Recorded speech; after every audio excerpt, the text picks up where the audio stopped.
다시 한번 예수를 믿는다는 것, 또 구원받았다는 것, 혹은 거듭났다는 것, 회개했다는 것은 무엇일까요? 여러 판단이 있겠지만 결국 우리들이 어떤 삶의 문제에 봉착했을 때 더는 내 이익이나 내 입장이 아니라 주님의 마음과 주님의 가치로 결정하고 선택하는 사람이 되는 것, 그것이 그리스도인이고, 그리고 하나님이 갚아주시고 하나님이 이기게 해주시고 하나님이 알고 계신다라고 하는 것을 믿는 믿음으로 선택하는 것, 그것이 그리스도인이다 말할 수 있을 것입니다. 그래서 구약 성경에서는 원수에게 합당한 복수와 보복을 할 수 있지만 우리 주님은 전혀 다른 말씀을 하십니다. 원수를 용서해야 되고, 심지어는 그를 위해서 기도해야 되고, 그를 위해서 축복을 빌어줘야 되고, 오히려 나중에는 그를 사랑하기까지 해야 된다. 그것이 그리스도인의 가치라는 것입니다. 이런 기준으로 살아가는 사람이 그리스도인이다. 그런데 이것이 쉽게 변하지 않는데 늘 우리의 문제가 있을 것입니다. 전에도 말씀드렸습니다만 우리 사람이, 거기에는 우리 그리스도인도 얼마나 변화되지 않는지에 대한 이야기로 여러분께 드린 적이 있습니다. 어떤 젊은 여인이 의사를 찾아와 자기 뱃속에 개구리가 있으니 꺼내달라고 요청합니다.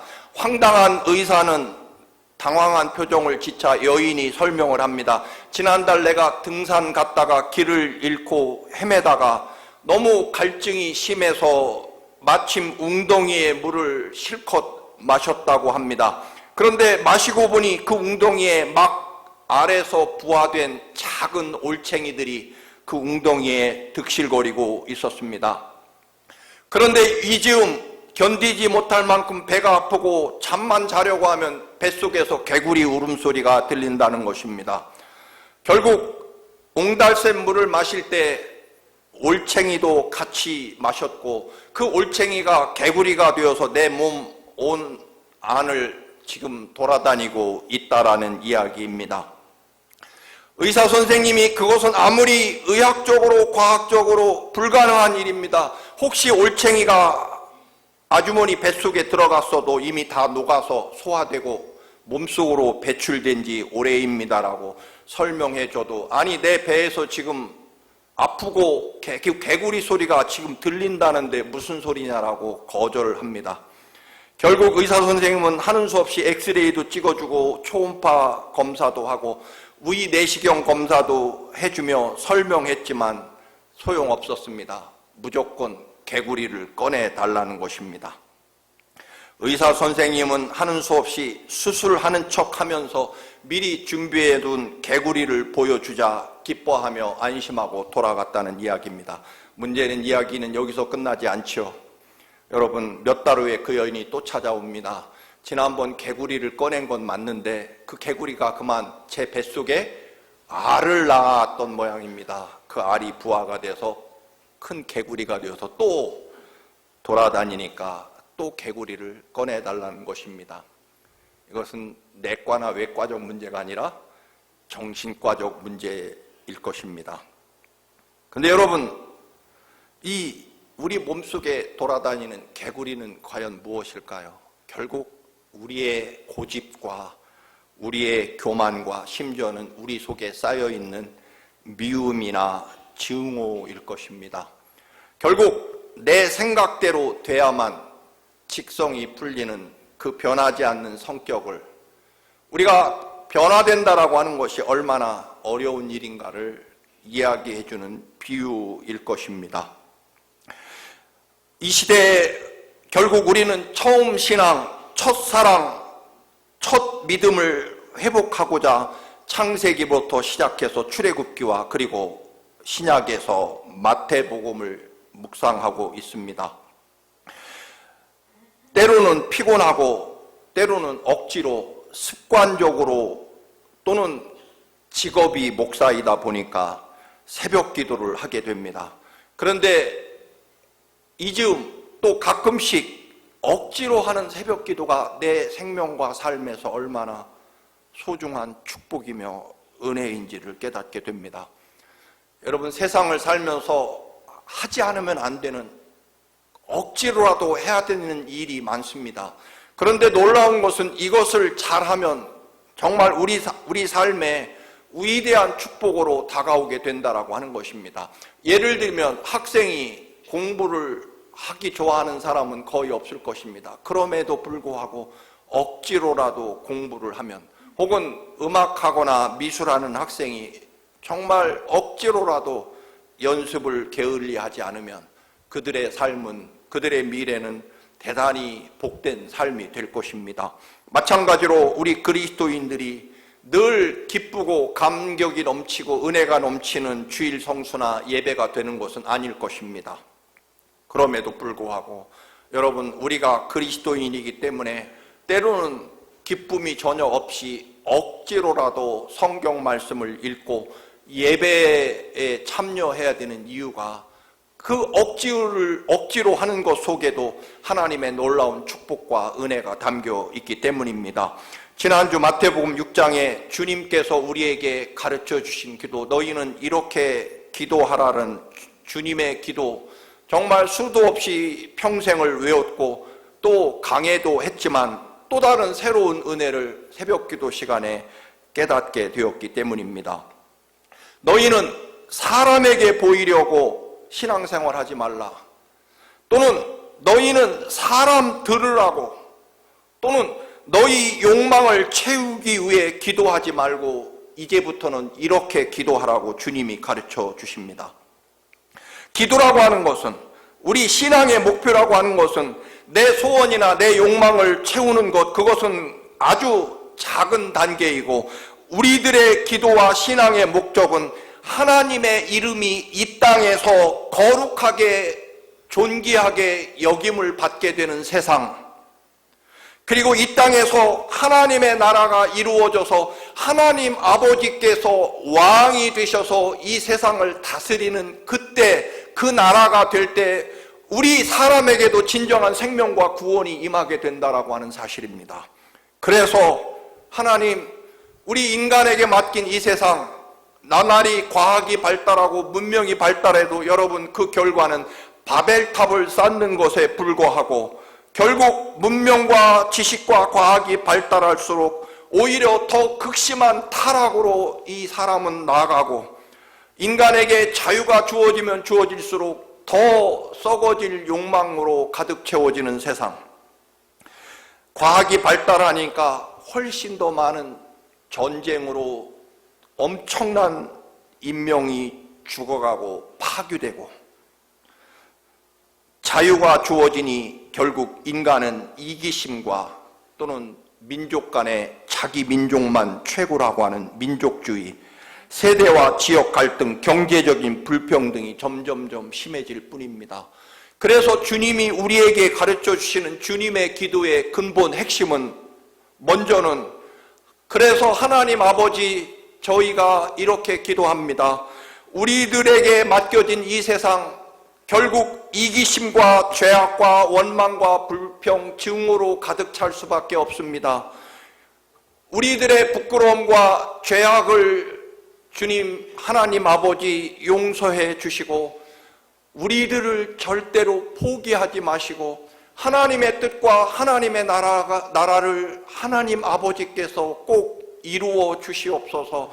저희들이 이 세상을 구원하고 이 세상을 진정한 하나님의 나라로 만들 수 있는 능력도 자격도 없습니다.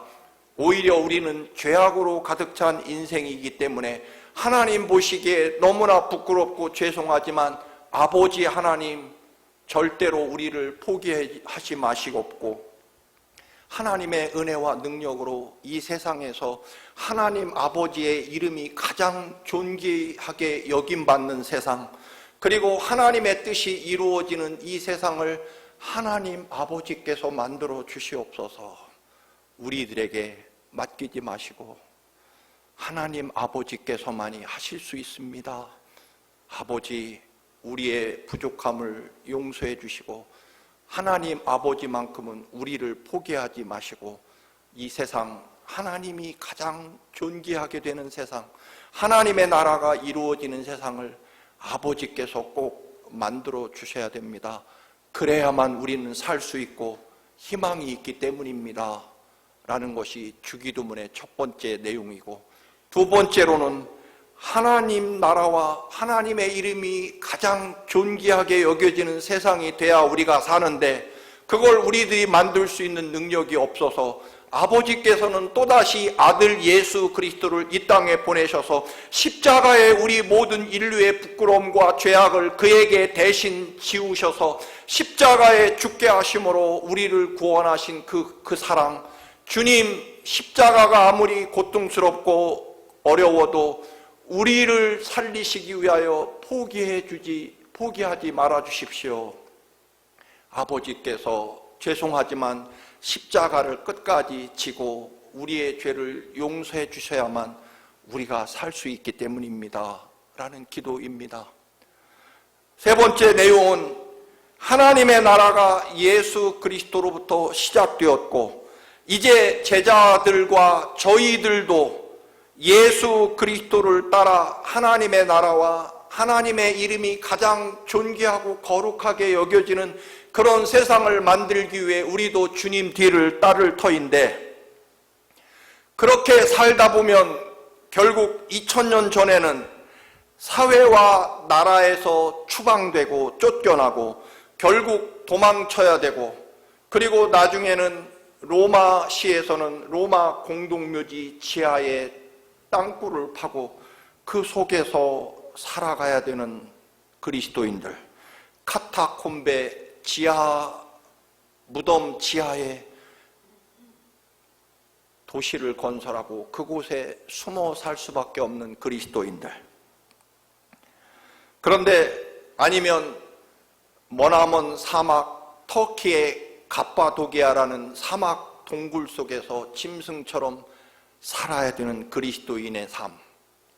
근데 여기서의 문제는 먹을 것이 없어서 실제로 굶주려 죽어가는 그리스도인들이 많았다는 것입니다. 추방되고 도망치고 숨어 사는 공동체에 먹을 것이 어디 있겠습니까? 그 메마른 사막에서 먹을 것이 없습니다. 그래서 신앙을 지키느라 피신한 그리스도인들이 옆에서 굶주려 죽어갑니다. 일용할 양식을 주옵소서라는 기도문은요, 2000년 전에는 하나님, 우리가 믿음 지키려고, 하나님 사랑하려고 이렇게 피신해 와서 사는데 먹을 것이 없어 이렇게 많은 그리스도인들이 굶어 죽어갑니다. 이 혹독한 굶주림과 배고픔 때문에 혹시라도 주님 모른다고 신앙을 포기하지 않도록, 그래도 신앙을 지킬 수 있을 만큼 먹을 것도 주시옵소서라는 기도입니다. 우리처럼 짜장면을 먹을까, 라면이나 끓여 먹을까, 그게 일용할 양식의 그런 기도가 아닙니다. 옆에 수많은 신앙의 형제들이 굶주려 가고 있는 그 상황에서 하나님, 너무 배가 고프면 믿음을 포기할 수 있지 않습니까? 믿음 지킬 수 있도록 먹을 것 좀 주십시오라는 기도가 주기도문에 담겨 있는 내용입니다. 일용할 양식이 바로 그런 기도였다는 것입니다. 시험에 들지 않게 해 주옵소서. 여기서 말하는 시험은 무엇일까요? 2000년 전에 주기도문을 외울 때 그 시험이라는 것은요, 하나님, 예수 믿다가 도망치고 숨어 살다가 결국 체포당해서 끔찍한 고문을 당하다가 그래도 예수를 믿겠다고 하니까 끓는 기름가마에 던진다든가, 피부 가죽을 벗겨서 죽인다든가, 십자가에 매달아 죽인다든가, 굶주린 사자굴에 던진다든가, 아니면 끓는 톱으로 썰어서 죽이든가, 이런 끔찍한 박해 앞에서 그 공포스러운 죽음의 자리에 설 때 하나님, 죽는 것이 너무 무서워서 예수님 모른다, 나 예수 이제부터 안 믿겠다라고 그렇게 흔들리지 않도록, 그런 엄청난 죽음과 박해 앞에서 끝까지 믿음을 지키고 흔들리지 않도록, 주님 포기하고 싶은 유혹에 빠지지 않도록 제 믿음을 지켜주옵소서. 즉 피와 생명 앞에 시험에 들지 말게 해달라는 기도는요, 돈 꿔간과 안 갚은 사람 미워하지 않게 해주옵소서라든가, 또는 옆집은 왜 잘 살까 시기와 질투에 빠지지 않게 해달라, 그 정도가 아니고요. 우리가 외치는 주기도문의 시험은 그 끔찍한 죽음 앞에서 저 죽음이 무서워서 예수님 모른다고 하지 않도록, 저를 시험에 빠지지, 살고 싶은 시험에 빠지지 않도록 제 믿음을 굳건히 지켜주옵소서라는 기도입니다. 우리가 우리에게 죄 지은 자를 용서해달라는 기도도요, 2000년 전에는 여러분 돈 빌려가고 안 갚거나 또는 나한테 기분 나쁘게 하고 나를 모욕한 그런 감정적인 사람 용서할 수 있게 해달라는 정도가 아니라, 내 어머니 아버지를 예수 믿는다고 고발해서 처절하게 죽게 만든 원수, 또는 나를 끌고 가서 온갖 세상의 가장 잔인한 방법으로 고문하고 그리고 나를 죽이는 그런 원수들을 주님 제가 용서해 줄 터이니 저의 죄악도 아버지 용서해 주옵소서라는 기도입니다. 여러분, 나를 한 대 후려친 사람 용서하게 해달라는 그런 차원의 기도가 이 주기도문의 용서의 기도가 아니라는 것입니다.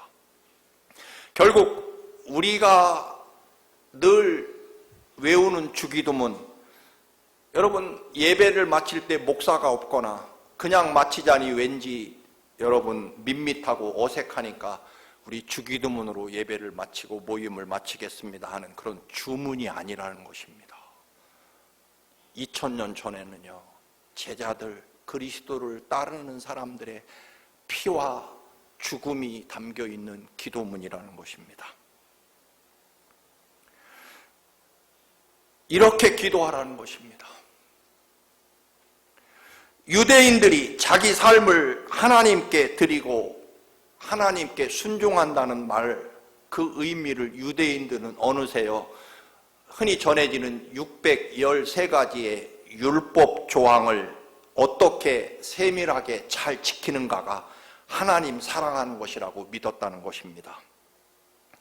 그래서 하나님 잘 믿고 하나님 말씀에 순종한다는 것은, 하나님께 영광을 돌린다는 것은 율법에 따라 안식일에 오리 이상 걷지 않는다는 것, 무엇을 먹지 않는다는 것, 혹은 손과 발은 어떤 방식으로 씻어야만 하나님 말씀을 어기지 않는 것인지, 또는 이방인이나 장애인, 병자, 나병 환자, 세리나 창녀와 어떻게 멀리 떨어져 상종하지 않는지, 이것이 하나님 사랑하는 것이라고 믿었다는 것입니다. 주로 무엇을 하지 않는 것, 누군가와 차별하고 구별하고 금지하는 것, 이것이 하나님 잘 믿는 것이라고 생각해오는 유대인들에게 예수님은 정반대로 말씀하십니다. 나를 따르는 그리스도인은 이제부터 새 나라, 새 하늘의 백성들은 오히려 사랑하는 일, 섬기는 일, 희생하고 용서하는 일이 하나님 사랑하는 것이고 하나님께 영광 돌리는 일이라고 선언하셨습니다. 복음서와 오늘 본문 앞에 바리새인, 사두개인, 서기관 혹은 율법학자들이 예수님을 함정에 빠뜨리려고 아주 고약스러운 질문을 예수님에게 합니다. 그 중에 하나는 유대인인 우리가 지금 로마 황제의 지배를 받는 우리들이 로마 황제에게 세금을 바칠까요 말까요? 그런 질문.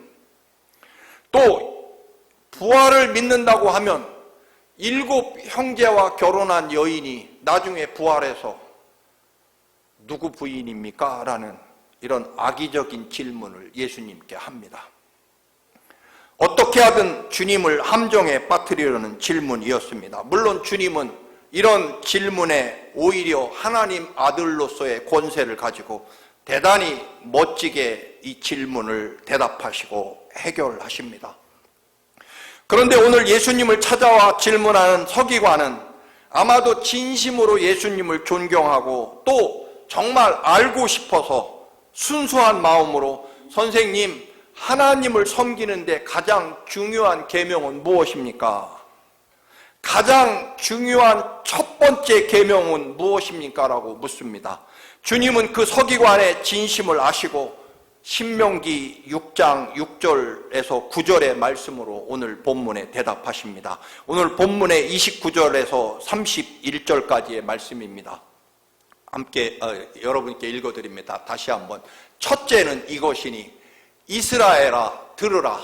주 곧 우리 하나님은 유일한 주시니라. 네 마음을 다하고 목숨을 다하고 뜻을 다하고 힘을 다하여 주 너의 하나님을 사랑하라 하신 것이요. 둘째는 이것이니 내 이웃을 네 자신과 같이 사랑하라 하신 것이라. 이보다 더 큰 계명이 없느니라. 서기관 율법학자는 하나를 물었습니다. 첫 번째 되는 가장 중요한 계명이 무엇입니까? 라고 물었지만 예수님은 두 가지를 대답하십니다. 하나님 사랑하는 것과 이웃 사랑하는 것.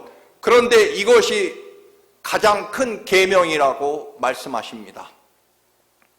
결국 결론을 말씀드리면 하나님 사랑하는 것이 이웃 사랑이다 라고 하는 것, 이웃을 섬기고 이웃을 사랑하고 이웃을 용서하고 이웃을 배려하고 이웃을 향해 기다려주고 또한 기꺼이 나누어주고 배려할 줄 아는 사람이 하나님 사랑하는 것이다 라고 말씀합니다. 서기관은 하나만, 가장 중요한 계명 하나만 알려달라고 했는데 주님은 두 가지를 말씀해 주시자 서기관은 좀 번역하면 아멘 합니다. 옳으신 말씀입니다. 그렇습니다. 하나님 사랑과 이웃 사랑이 세상에서 가장 큰 계명 맞습니다라고 응답합니다. 그러자 주님께서는 오늘 그 유명한 말씀, 그 서기관에게 당신은 하나님 나라에서 멀지 않습니다. 당신은 하나님 나라에 멀리 있지 않습니다. 즉 하나님 나라에 거의 가까이 와 있습니다라고 축복해 주십니다. 너는 하나님 나라에서 멀지 않다라는 말씀의 뜻은 분명 칭찬의 의미를 담고 있습니다. 지금까지 만난 율법학자나 유대교 지도자들은 하나님 믿는 일에 목숨을 걸다시피 한 사람들입니다. 그런데 그들에 비하면 오히려 너는 가장 하나님 나라에 가까이 도달한 사람이다 라고 칭찬하신 것입니다. 모든 유대인들 중에 당신이야말로 가장 하나님 나라에서 멀지 않은 자리에 와 있다는 칭찬일 것입니다. 그러나 여러분, 이 말은 가까이 있다는 것이지 하나님 나라에 들어갔다는 얘기는 아닙니다. 이것은 아마 이런 칭찬일 것입니다. 얘야, 아주 조금만 더 열심히 하면 너는 분명히 합격할 것이다. 거의 합격 수준에 와 있으니까 아주 조금만 더 노력하자. 거의 우리 학교에서, 우리 반에서 그 대학 합격할 사람은 이제 너다. 조금만 더 노력하면 될 것 같다라는 칭찬일 것입니다. 여러분, 네가 지금 정확하게 알게 된 진리, 하나님 나라에서 가장 크고 중요한 계명, 하나님 사랑과 이웃 사랑의 진리를 알았다. 이제 너는 이 진리를 알았으니, 이 말씀을 알았으니 하나님 나라 가장 가까이 와 있다라고 하는 것입니다. 그런데 말씀드린 대로 하나님 나라에 가까이 있는 것이지 들어간 것은 아닌 거죠. 문제는 네가 알고 있는 이 진리의 말씀대로 살 것이냐의 문제라는 것입니다. 하나님 나라에 가까운 곳은 사실이지만 하나님 나라 안에 들어가 있는 것은 아닙니다. 마치 0.1점이 부족해서 대학에 떨어졌거나 0.1점이 부족해서 사법시험에 불합격한 그런 학생과 0.1점이 더 점수를 맞아서 합격선에 든 사람과는 하늘과 땅 차이일 것입니다. 그렇지 않습니까? 여러분, 죽을 뻔한 사람과 살 뻔한 사람 누가 좋은 겁니까? 아이고 나 죽을 뻔했네. 아이고 나 살 뻔했다. 여러분, 죽을 뻔해야지 살 뻔했으면 큰일 나는 겁니다. 그렇지 않습니까? 근데 이게 종이 한 장 차이죠. 나 죽을 뻔했어. 복된 얘기죠. 근데 나 잘하면 살 뻔했다. 그건 죽었다는 얘기죠. 하나님 나라에 멀지 않다는 말도 하나님 나라 문 앞에까지 왔지만 아직 들어가지 않았다는 말씀입니다. 주님이 신명기 6장 6절 말씀으로 대답하시는데, 들으라 이스라엘아 들으라 라는 말은 히브리 말로 쉐마 이스라엘이라는 단어입니다. 그래서 쉐마라는 말이 우리 기독교에서 많이 쓰는데, 들으라 듣거라 이스라엘아 하고 하나님이 내리시는 명령, 바로 마음을 다하고 목숨을 다하고 뜻을 다하고 힘을 다하여 주 너의 하나님을 사랑하라. 이 말씀은요, 이스라엘 사람 경건한 신앙 유대인들이라면 아침에 한번 외우고 저녁에 자기 전에 외워야 되는 말씀입니다. 쉐마 이스라엘, 마음을 다하고 목숨을 다하고 뜻을 다하고 힘을 다해 주 너의 하나님을 사랑하라는 말씀을 아침에 한번 저녁에 한번 꼭 외워야 된다는 말씀입니다. 유대인이라면 마치 우리가 틈만 나면 주기도문을 외우는 것과 같습니다. 이렇게 습관적으로 외워서 아예 머리에 박혀있는 말씀이지만 문제는 그 말씀을 내 삶에서 실천하며 사느냐의 문제라는 것입니다. 여러분, 지난주 목요일에 노숙자의 집 목사님이 전화를 하셨습니다. 내일 금요일 아침에 우리 노숙자 센터에 연고가 없는 분이 천국으로 가셨습니다. 청암교회에서 10시에 천국 환송 예배를 드려야 되겠습니다. 사실 이 목사님이 아주 틈만 나면 우리 교회를 와서 쓰시거든요. 근데 그 목요일 저녁에 제가 약간 기분이 좋지 않은 일이 있었는지 문득 그 전화가 마음에 거슬렸습니다. 아니, 청암교회는 노숙자 센터의 전용 예배당인가? 틈만 나면 허락도 구하지 않습니다. 그냥 쓰겠습니다. 그래서 약간 이제 기분이 안 좋아졌습니다. 청암교회가 자기네 예배당인가 툭하면, 여러분,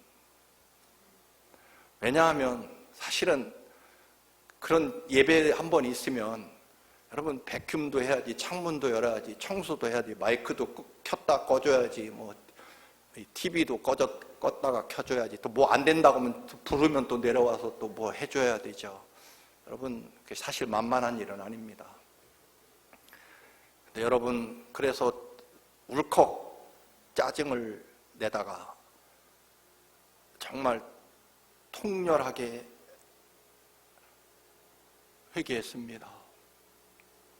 이 뉴욕 한인사회에서 쓸쓸하게 길에서 쓰러져 죽어간 노숙자를 위해서 장례식을 해주는 분이 누가 있겠습니까? 여러분, 한겨울이든 가끔씩 1년에 몇 차례 우리 교회 문을 두드려 나가보면 교회에서 좀 재워달라는 분들이 찾아옵니다.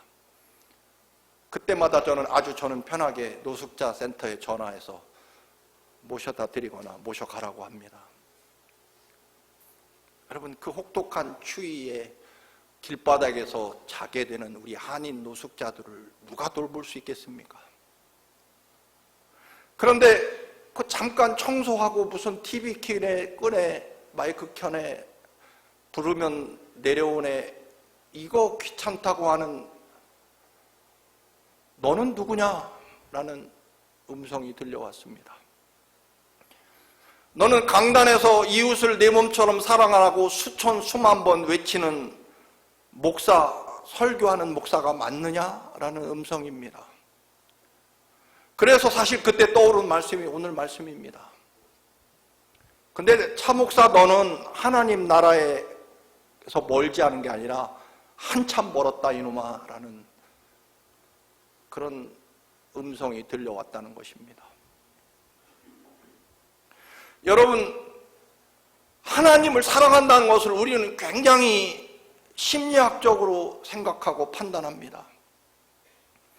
사실 설교하다 보면 이런저런 자료를 찾다 보니까 여러분, 그리스도인으로서 하나님 사랑하고 이웃 사랑하는 게 뭔지 또 자료를 찾다 보니까 여러분, 인터넷에 얼마나 엄청난, 여러분들은 잘 모르지만 목사들은 다 아는 20세기의 위대한 신학자들이 사랑이라는 게 뭔지, 라인홀드 니버라는 위대한 신학자가 말한 사랑, 또는 여러분 폴 틸릭이라는 분이 말한 사랑이라는 게 뭔지, 그 유명한 슐라예르 마허라는 신학자가 말한 사랑이라는 게 뭔지 여러분 인터넷에 가득했습니다.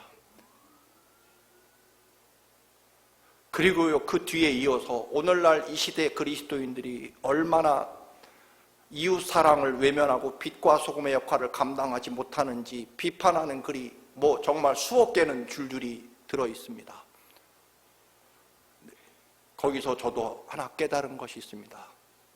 그 많은 글 중에 다 이 시대 그리스도인 교회들이 제 역할을 감당하지 못하고 타락했다는 것입니다. 정신 차려야 된다는 얘기입니다. 그런데 여러분, 거기에요, 내가 회개합니다. 내가 하나님의 말씀을 실천해 보겠습니다. 하나님 사랑하고 이웃 사랑하는 일을 정말 잘해 보겠습니다라고 회개하는 글은 단 하나도 보지 못했습니다. 수많은 신학자들이 이웃 사랑이 뭔지 아주 심오하고 깊이 있는 말을 늘어놓았지만 여러분, 내 심장을 찌르며 하나님 사랑과 이웃 사랑이 무엇인지 그것 제가 해보겠습니다라고 말하는 사람은 없었다라고 하는 것입니다. 그것이 저였다라는 것입니다. 사랑하는 청암 가족 여러분, 우리가 구원받았고 하나님 사람인지 아닌지 판단하는 것은 아주 쉽습니다. 내 형제와 이웃을 얼마나 사랑하고 배려하고 용서하고 섬기는지, 그리고 인내하고 참아줄 줄 아는지가 구원받은 그리스도인들의 증거라는 것입니다. 여러분, 우리는 이럴 때 흔히 쓰는 말이 있습니다. 인간은 공로로 구원받지 않는다. 여러분, 그것과 하나님 사랑이 이웃 사랑이라는 것과 전혀 다른 이야기입니다. 하나님 사랑하면 이웃 사랑으로 반드시 나타나게 돼 있다는 것입니다. 이웃 사랑이 없다면 나는 아직 거듭나고 구원받은 그리스도인이 아니다라고 말해도 저는 과언이 아니라고 생각합니다. 여러분, 병원에 갔더니 9월 중순쯤이 되면 다시 변이 바이러스, 지금까지 나온 변이 바이러스를 다 포함한 새로운 백신이 나올 예정이니까 주사 맞으라고 의사 선생님이 또 알려주시더라고요. 근데 여러분 알다시피 그 백신 한 2mg 되나요? 주사 맞을 때 아주 작은 주사로 그 작은 코비드 바이러스가 들어가면 우리는 한 이틀 3일 몸져 눕지 않습니까? 그 적은 게 들어갔는데 하물며 예수 그리스도의 십자가 보혈로 구원받은 하나님의 거듭난 백성이 이웃 사랑으로 섬김과 희생과 사랑으로 나타나지 않는다? 이건 구원받지 않은 것이고 거듭나지 않은 것이고 예수 그리스도의 보혈이 그 삶에 흐르지 않는 것이 분명합니다. 주님의 보혈이 내 생명과 삶에 들어가면 나는 변화되고 바뀌지 않을 수 없다라고 하는 것입니다. 사랑하는 교우 여러분, 진리를 알고 말씀을 알아서 하나님 나라에 멀지 않았다, 안 됩니다. 여러분, 우리는 그걸 가지고 하나님 그리스도 품 안에까지 도달해야 됩니다. 무엇으로요? 사랑으로 말입니다. 여러분, 사랑하시기를 주님의 이름으로 축원합니다. 아멘. 우리의 생명과 삶이 되시는 아버지, 우리를 사랑하셔서 우리를 용서하시기 위하여 친히 십자가에 우리 대신 죽으신 주님, 그 큰 사랑을 따르는 저희들도 하나님 사랑이 곧 이웃 사랑으로 나타나야 됨을 깨닫게 하옵소서. 섬기고 사랑하고 희생하고 용서하며 기다려주는, 배려하는 그리스도인으로 살게 하옵소서. 예수님의 이름으로 기도드립니다. 아멘.